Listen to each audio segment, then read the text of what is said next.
Live Text Access Training for Real-Time Intralingual Subtitlers. This is Unit 1, Understanding Accessibility, Element 3, Embedding Accessibility in Working Environments. In this video lecture, we show a testimonial by DArcy McPherson, a real-time intralingual subtitler from Canada, about real-time subtitles in Parliament. My name is Piero Cavallo, from the Internationale Hochschule SDI München in Germany.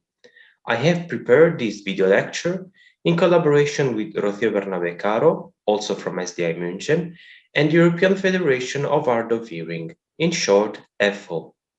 On completion of the training sequence, you will be able to advise customers about how to best set up an accessible real-time working environment for persons with hearing loss in the trained working contexts and settings. To achieve that, we will show testimonials and interviews of professionals. The agenda is very short. First, I'm going to introduce our invited speaker, DArcy McPherson. Then, I will illustrate the topics of the interview. Finally, we will end this video lecture with a summary. First of all, let me introduce you DArcy McPherson. DArcy McPherson is a broadcast captioner and court reporter from Canada. During his career, he also worked in other countries. He is now the Director of Hansard Services at the Legislative Assembly of British Columbia in Canada. He uses a stenotype machine to provide real-time subtitles. Let me give you some information before watching the video.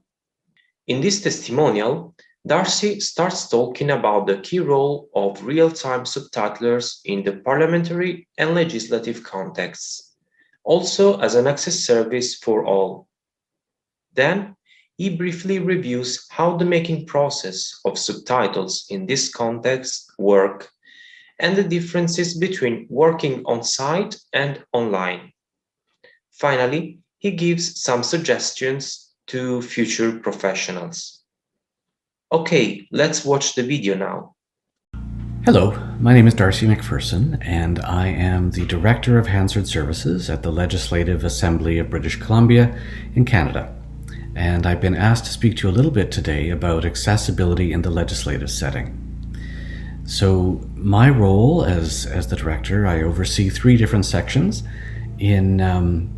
at the Assembly. One is the editing and reporting side, which produces the text debates and of both the plenary session and committees. 2 is the publishing systems, which publishes the parliamentary documents and posts them online in a variety of formats. And the 3rd is the broadcasting section, which disseminates the live feed of both plenary and the committee broadcasts. It is an interesting dynamic in the Legislative Assembly because the role of captioning takes on a different meaning, I think, than it does in most generally understood ways in terms of, say, broadcast for live news or for a sporting event. Here we have the added dimension of politicians, and as a democratic institution, politicians are strongly motivated to want to share their message with as many people as possible in as many ways as possible. So they are very happy to have the closed captioning embedded in their video clips that they send out through Twitter or Facebook or other methods of communicating with their constituents. And they communicate with us on a daily basis to get those clips so that they can share them. And they want the closed captioning in them because they want everyone to be able to see and understand the words that they've said in their speeches or their questions, or the bills that have been passed that are important to them and the people they represent. So today I'm going to talk to you a little bit about how we're accessible in British Columbia, and what I expect from external captioning providers, the changes that we've seen in recent months, since the beginning of the pandemic, and how we've adapted during COVID-19, and then to talk a little bit about training, and then hopefully provide a little bit of advice, or some suggestions, or things to consider. So just to begin, in terms of how we're accessible in British Columbia, as I've said, we provide the text in a variety of electronic formats, and so XML, PDF, HTML, both on through direct live feed over satellite, to every provider.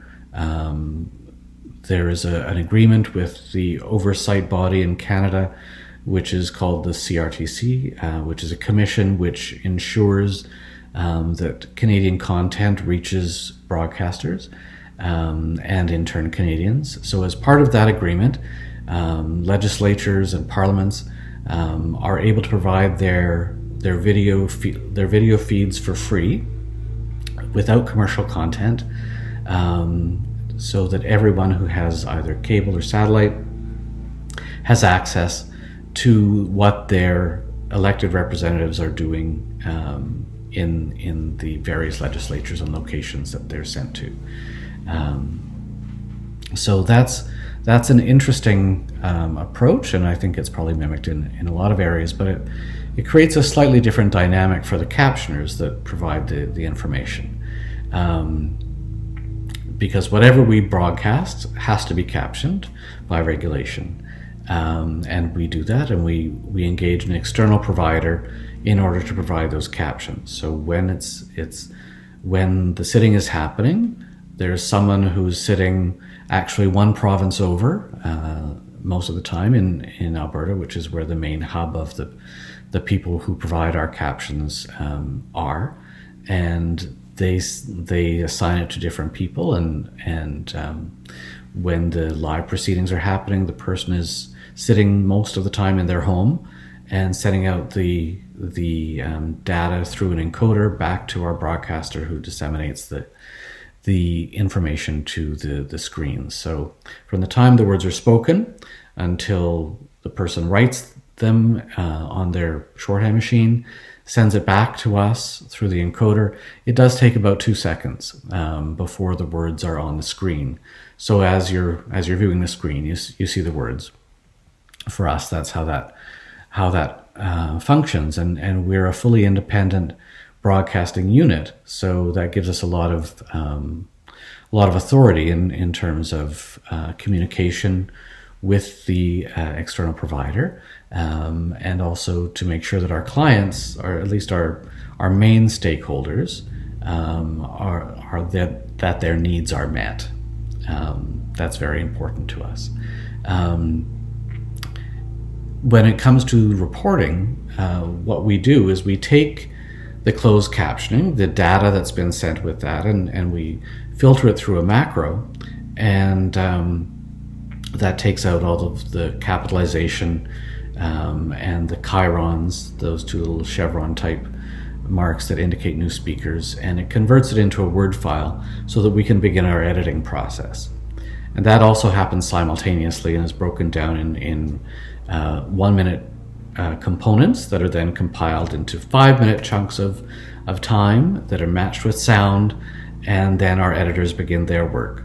So the closed captioning is perused very carefully, word for word, and compared against the sound. So for the closed captioner, there's a little bit more stress, because they know that whatever they write is going to be reviewed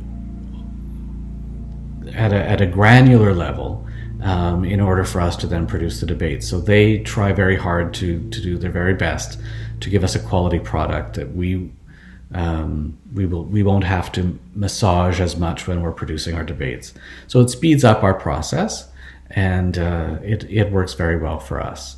So after the editors review the work at the first level, within 1 hour of words being spoken, they're posted in the first edit form that hasn't gone through its various other filters, but it's definitely a high quality product. It will just be refined further for things such as references to documents that are quoted, or place names that may be obscure, or language references. We have a lot of First Nations languages that are spoken in British Columbia, and so we have a department that focuses on ensuring that those spellings are accurate and respectful of First Languages protocol and cultural elements. So that is a slightly different way to approach captioning, but it really does work for us, and it's been really helpful to bring my experience as a broadcast captioner to this role, to really be able to communicate when things are going wrong, and if things go wrong. Usually they go right, but it's exciting to use captions to begin the editing process for debates. And there are a few jurisdictions in Canada that do that, and we're one of them, and we're really pleased that we are. So changes during COVID. Like many legislatures, we were directed not to have the same number of people in the chamber because it was not safe. And so we needed to ensure physical distancing was maintained. So we established a system of having about 60 to 70% of the people who would normally be in the chamber wiring in remotely, so that we would have a Zoom account and they would be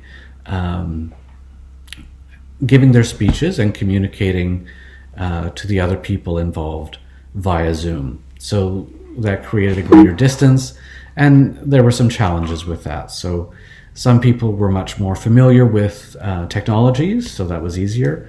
Some people weren't, and that was a little bit of a learning curve for some of our members, but in the end it did work, and our department was closely involved with ensuring that members had the right technology and the right training in order to be able to participate fully in their roles as elected representatives.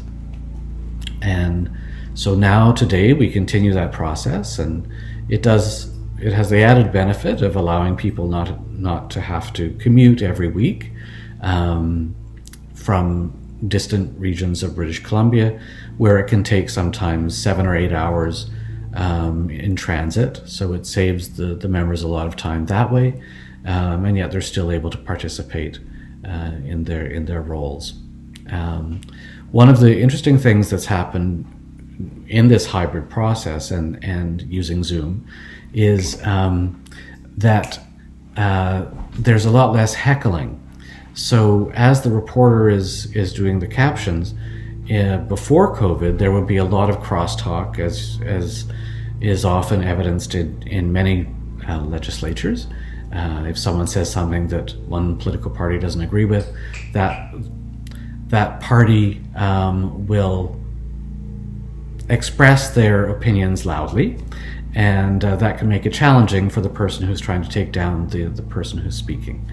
Now with the hybrid system, there is a lot less heckling because people are muted, and that makes for a cleaner transcript and less stress for the captioner. And it's interesting. There are times when the presiding officer, our speaker, has to remind members that not to do that type of grandstanding or loud intervention into a microphone. And not only is it not useful for the actual process that we're using with Zoom, it also makes it really hard for the audio. So if someone is yelling something over Zoom and their voice becomes very loud. It throws off the audio and can be very damaging actually to the people who are listening to that sound, to have the volume fluctuate at those levels. So COVID has had one benefit in terms of being able to enhance the decorum of the chamber. So that's been really nice to see, and it's been welcome, and hopefully that will be carried forward. So in terms of training, one of the interesting things has been that it's actually improved our training systems. So when we are training people, we're doing it from a distance and using multiple screens. So the person who's mentoring or training is communicating to the person who's being reviewed, and they're looking at their screens through screen shares and able to communicate with them that way. So it's actually a much less stressful environment. It's actually better to learn. So that was one of the unexpected things that we've experienced here, is for new people coming in, we've been able to have that additional level of access in a less stressful way, but also encourages learning. And we've seen a definite trend in terms of transmitting that learning into action in this more physically distanced way. So I don't know if that's because editors or reporters tend to prefer people at a distance, but it's certainly something that we've noticed and welcomed. So that's basically our system at the legislature and what I wanted to share with you. And the access element of captioning that we provide through an external service is something that we've had a lot of really good feedback from, not only from people who are hard of hearing, who are often in contact with us and really appreciate the level and quality of the captions that we produce, but it's also used in a variety of other ways. The closed captioning that comes up on the screens means that people who are in gyms, or right now gyms are open here, so they're able to follow the proceedings if they're on the screen in the gym and following along. People who are political assistants can follow along the debate without having to have the sound on. They find that very useful. And then members transmit that information through social media and in an accessible format that is also appreciated by their constituents. We tend not to use ASL except in specific circumstances, but it's something that for bigger events such as the opening of Parliament or a speech from the throne, we also include ASL. I'd like to see more of it, but at this point it's not something that's provided on a regular basis. But it's hopefully something that will be going in that direction. In terms of the advice that I can offer to people who may be interested in either reporting in legislatures or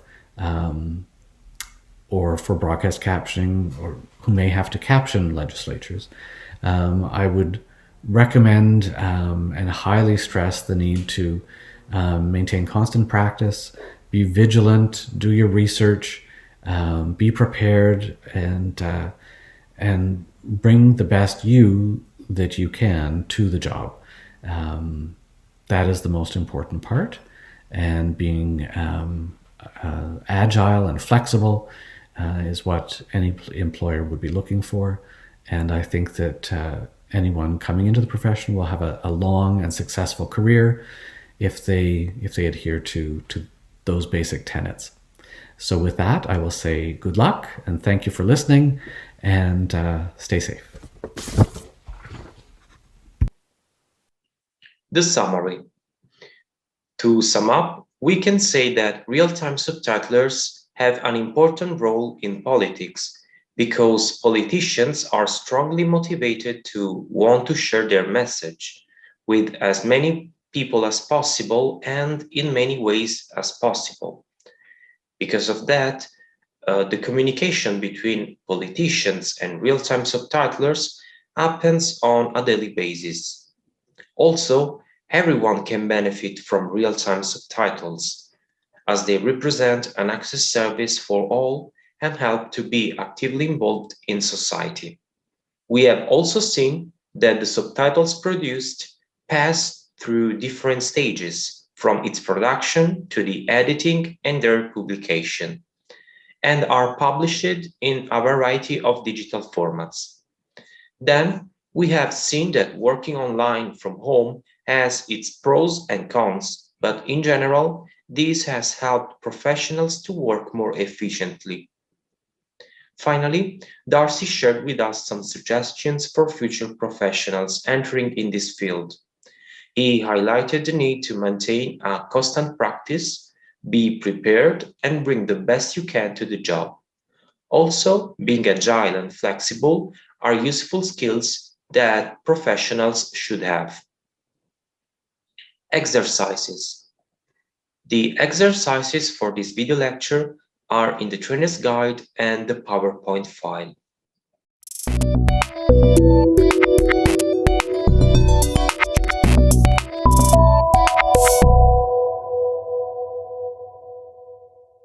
LTA Live Text Access, Universitat Autónoma de Barcelona, SDI, Internationale Hochschule, Scuola Superiore per Mediatori Linguistici, ZDF Digital, European Federation of Hard of Hearing People FHO, Velotype, Subti Access, European Certification and Qualification Association ECQA.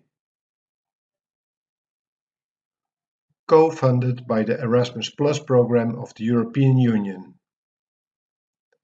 Erasmus Plus project 2018-1-DE01-KA203-004218.